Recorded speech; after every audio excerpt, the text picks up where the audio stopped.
A CIA document sat classified for 42 years. When they finally released it, a single word on page 9 changed everything. That word was falsified. There is a document inside the CIA's public reading room, 14 pages, tightly written in 1957. It sat locked behind a classification stamp for 42 years. No one outside the intelligence community could touch it until August 24, 1999. The document number is CIA RPD 78, and I have linked it in the description below. Do not click it yet. Watch this first, then go read it yourself. Because on page 9, a CIA analyst described something that should unsettle anyone who takes history seriously. He describes a government issuing a direct order for the complete rewriting of an entire nation's past. He does not call it revision. He does not call it reinterpretation. He uses one very precise word. He calls it falsified. The nation whose history was falsified is Tartaria. Before I go any further, I want to speak to you directly. To those of you who have been here from the beginning and to those who found this channel just last week, thank you. I never expected this to grow the way it has. When I started, I was just someone who could not stop pulling at threads that no one else seemed willing to touch. And now there are thousands of you pulling alongside me. That means more than I know how to express. I also read the comments that say this channel is fabricated, that none of this is real. And I want you to know something clearly. Every single claim I make here is researched, verified against primary sources, and cross-referenced with dates, locations, and documents. I do not invent things. I am building a website right now that will carry full citations for every video, every source, every document, every page number.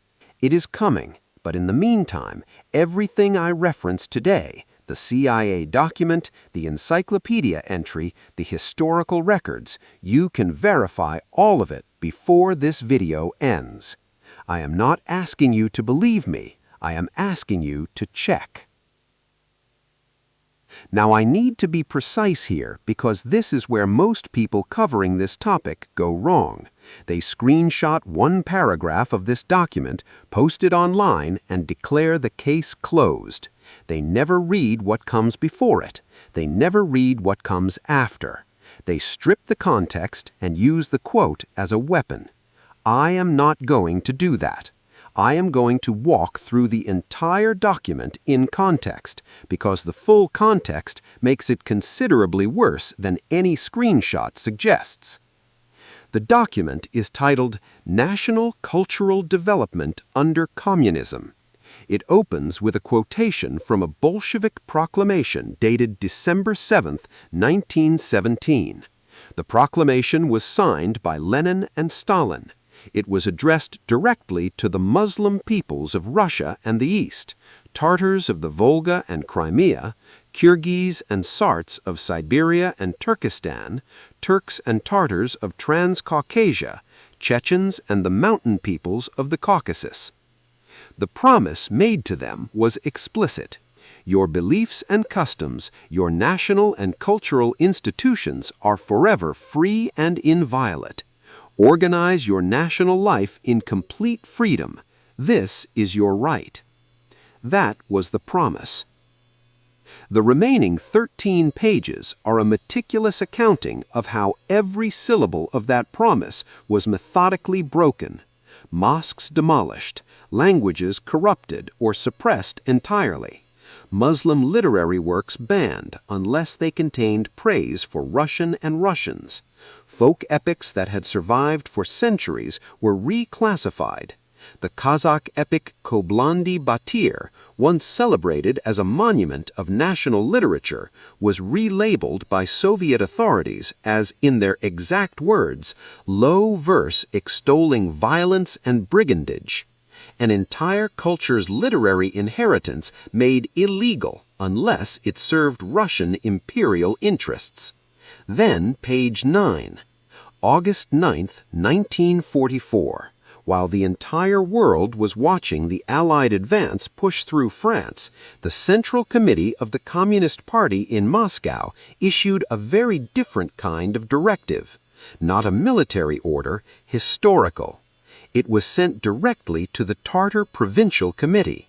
The instruction was to proceed to a scientific revision of the history of Tartaria, to liquidate serious shortcomings and mistakes of a nationalistic character committed by individual writers and historians. The CIA analyst writes what follows without hesitation or diplomatic softening. In other words, Tartar history was to be rewritten. Let us be direct, it was to be falsified, in order to eliminate references to great Russian aggressions and to conceal the facts of the real course of Tartar-Russian relations. And then the paragraph that every other channel cuts away before you can read it. The analyst continues, and this was no isolated case. In every Muslim region within the USSR, historians rewrote history on direct orders from the Communist Party. The purpose was to distort the record so that Russians appear always in a favorable light. And one final line that lands like a door being sealed shut. Histories which present the facts truthfully have been withdrawn and destroyed.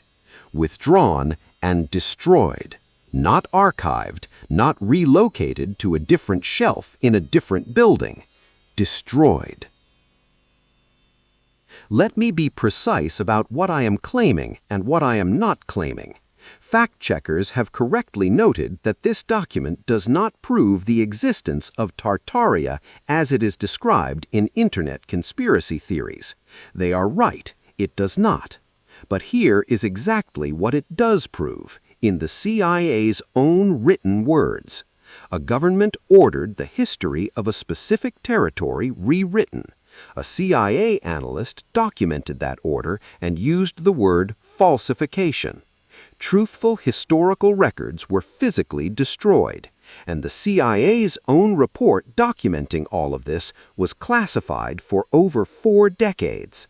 The question is not whether this document proves everything people claim online. The question is, what was so dangerous about the history of Tartaria that it required falsification in the first place? So what was Tartaria? Set everything from the Internet aside for a moment. Go to the source that existed 2 full centuries before the Internet existed. The Encyclopedia Britannica, not a modern edition, the very first edition ever published, Edinburgh, 1771. 3 volumes representing the highest standard of Western encyclopedic knowledge at the time. Volume 3, page 887. The entry on Tartary reads, Tartary, a vast country in the northern parts of Asia, bounded by Siberia to the north and west. This is called Great Tartary. The Britannica then lists distinct subdivisions: the Tartars of Astrakhan, Circassia, and Dagestan, the Kalmyk Tartars between Siberia and the Caspian Sea, the Uzbek Tartars and Moguls north of Persia and India, those of Tibet northwest of China. And critically, the Britannica identifies separate political entities within this territory: Muscovite Tartary with its capital at Tobolsk, Chinese Tartary bordering China, Independent Tartary with its capital at Samarkand. These are not vague descriptors for unmapped wilderness. These are territories with named capitals and described governing structures. And Muscovite Tartary, according to the first encyclopedia ever published in the English language, was described as the largest country in the world. Today, if you type Tartaria into any search engine, the first result will tell you it never existed as a real political entity, that it was merely a cartographic convenience, a catch-all label that European mapmakers applied to land they did not fully understand. But you do not issue a directive from the Central Committee of the Communist Party to rewrite the history of a cartographic convenience.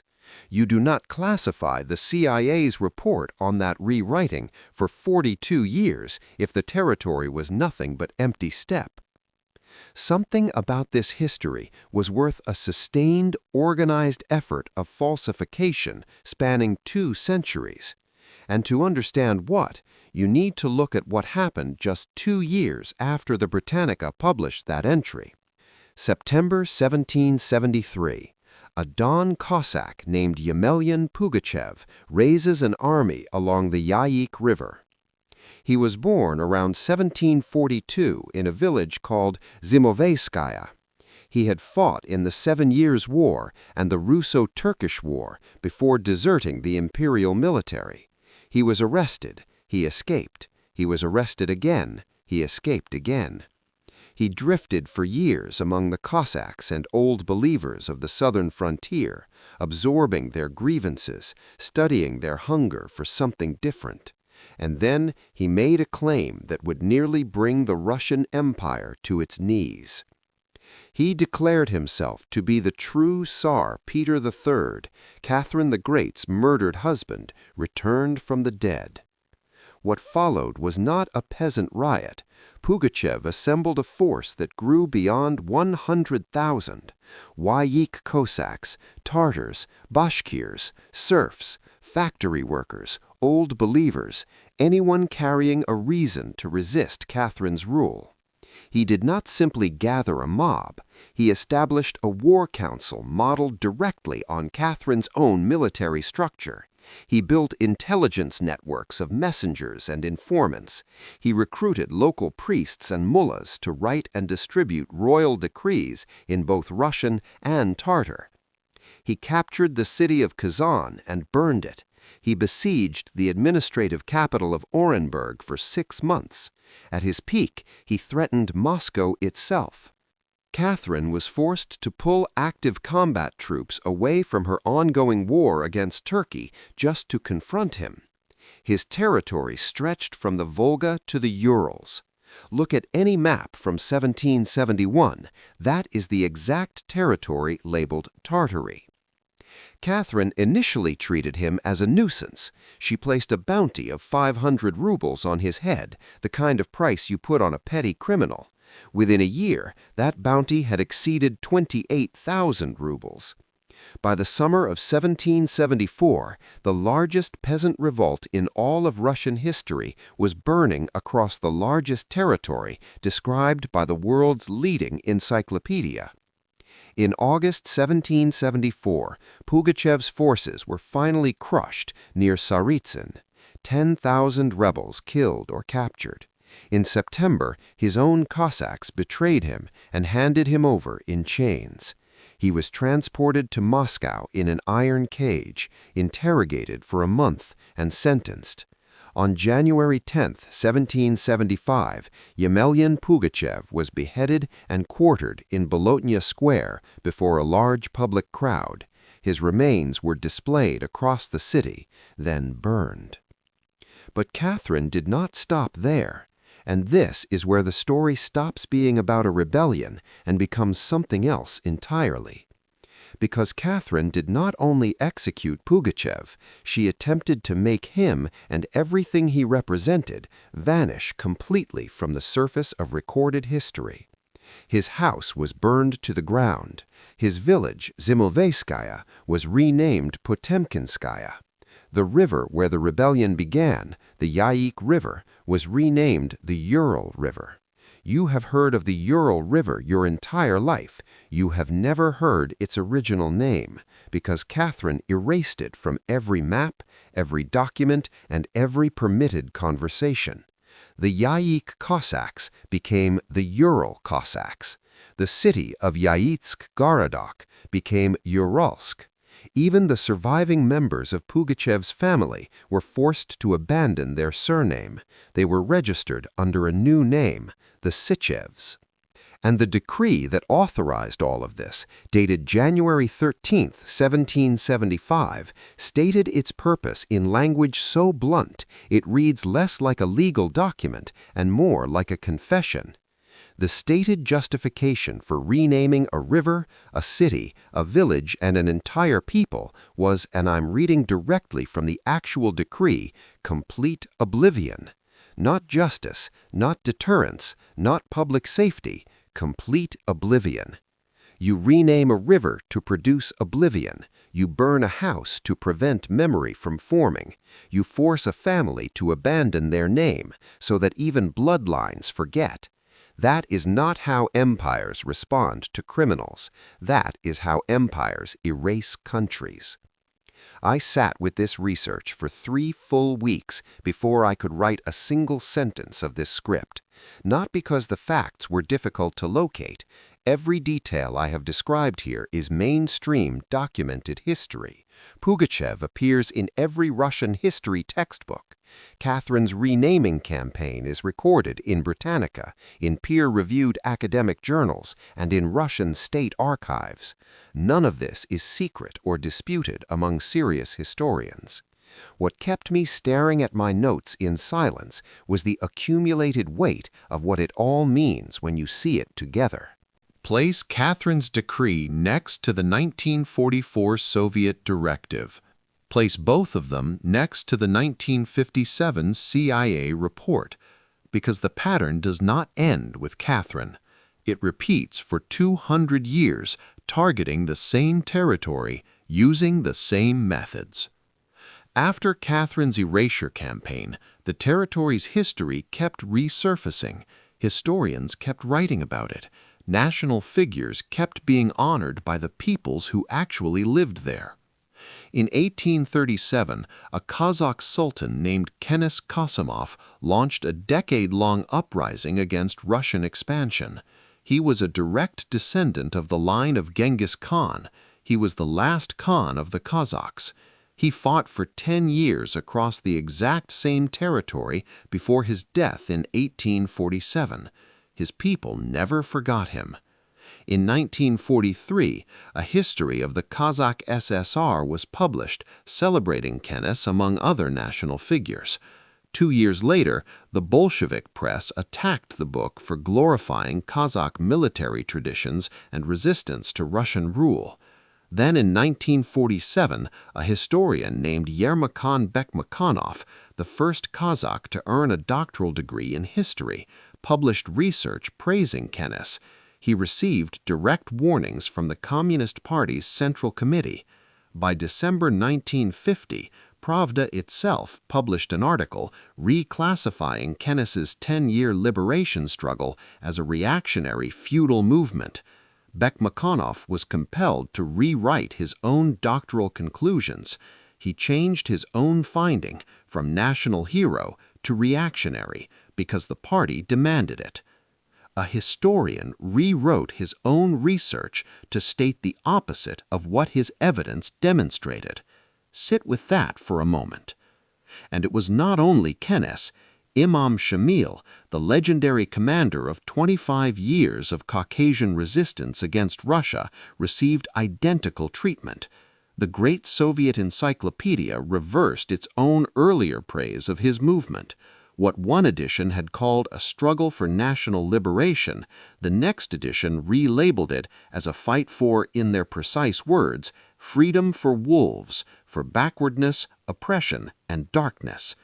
Museums across the borderlands were systematically purged, art objects confiscated, dozens of folk epics officially condemned as reactionary, all of it documented by the same CIA analyst in 1957, all of it sealed behind a classification stamp until 1999.